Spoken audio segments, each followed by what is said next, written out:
Ora, a luz que envolve o anjo enche a cela, mas não dispersa o apóstolo. Só quando ele sente o toque da mão do anjo e ouve uma voz dizer: levanta depressa. Acorda o suficiente para ver a cela iluminada pela luz celeste e um anjo de grande glória em pé diante dele. Obedece automaticamente à ordem que lhe é dada. E quando se levantou, ergueu as mãos, toma consciência que as cadeias lhe caíram dos pulsos. Mais uma vez a voz do mensageiro celestial faz-se ouvir ordenando: põe o cinto e calça as sandálias. E de novo Pedro automaticamente obedece, conservando o olhar admirado, voltado para o visitante e pensando que estava a sonhar ou a ter uma visão. Mais uma vez o anjo ordena: põe a capa aos ombros e vem comigo. Ele vai em direção à porta, seguindo por Pedro, normalmente muito falador, mas agora mudo de espanto. Passam pela guarda e chegam à porta pesadamente aforralhada, que se abre por si mesma, e imediatamente volta a fechar-se enquanto os guardas dentro e fora da prisão continuam imóveis no seu posto.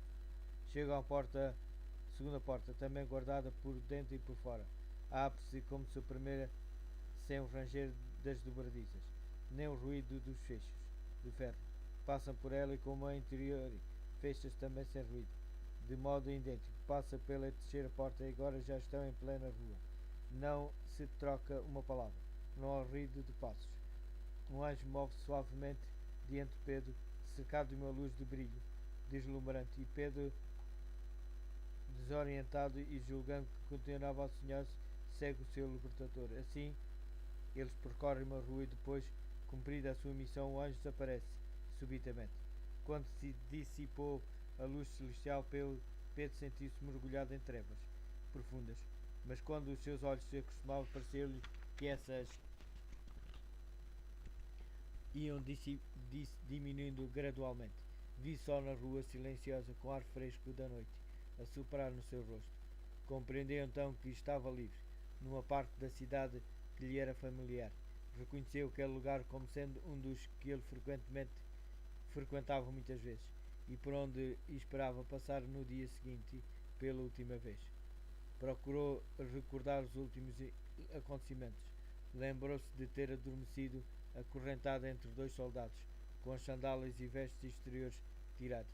Olhou para si próprio e viu que estava completamente vestido e cingido.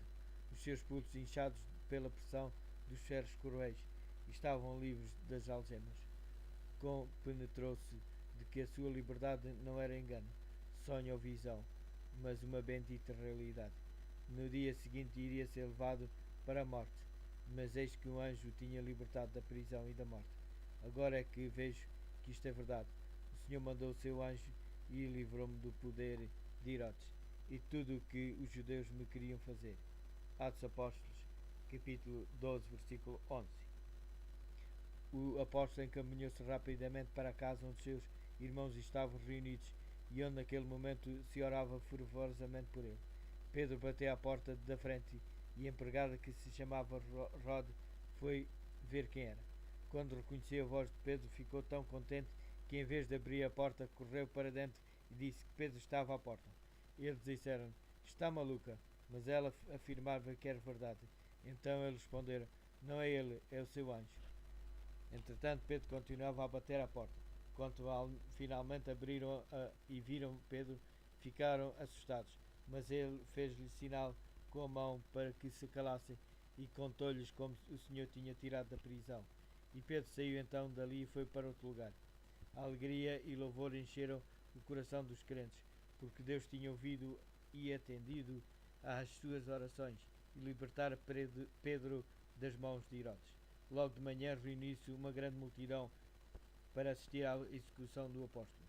Herodes enviou os oficiais à prisão para ir buscar Pedro, que devia ser levado com um grande aparato de guardas e armas, não apenas para se evitar uma possível fuga, como também para intimidar os simpatizantes e mostrar o poder do rei.